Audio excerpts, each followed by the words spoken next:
আসসালামু আলাইকুম গাইস, আশা করি তোমরা সবাই ভালো আছো। আলহামদুলিল্লাহ আমিও তোমাদের দয় ভালো আছি।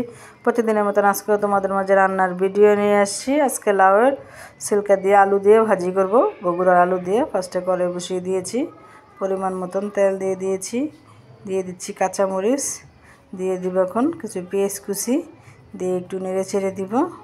এই তো ভাজি হয়ে গেছে। এখন দিয়ে দিব লাউয়ের ছোকলাগুলো আর আলু একসাথে আমি কেটে দিয়ে আগে থেকে পরিষ্কার করে রেখেছি।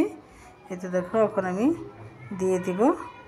আমার ছোটো ভাইয়ের বউ ভাজি করছে, ও আসলে জানে না, লবণ দিয়ে দিচ্ছে, একটা টমেটো দিয়ে দিচ্ছে। ও বলি নাই যে একটু হলুদ দিও আর চিংড়ি মাছ দিয়ে বাগার দিও। এটা এখন আমি চিংড়ি মাছ দিয়ে একটু হলুদ দিয়ে বাগার দিব। চিংড়ি মাছটাকে আগে একটু জাল করে নিচ্ছি। জাল করে পানিটা যখন টেনে যাবে তখন একটু তেল দিয়ে হলুদ দিয়ে লবণ দিয়ে এটাকে সুন্দর করে আবার এটাকে বাগার দিয়ে নিব।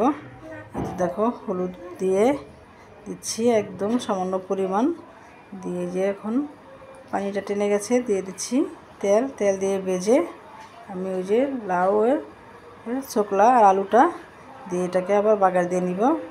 ধনিয়া পাতা দিয়েছে, তাই আমি ধনিয়া পাতা দিব না। এতে দেখো এখন আমি নেড়ে ছেড়ে দিব, দিয়ে দিয়েছি।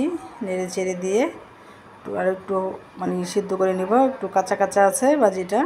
দেখো কালারটা এখন কত সুন্দর আসছে। তো ঢাকনা দিয়ে একটু ডেকে দিয়েছিলাম, 5-10 মিনিট পরে পরে নেড়ে ছেড়ে দিয়েছি।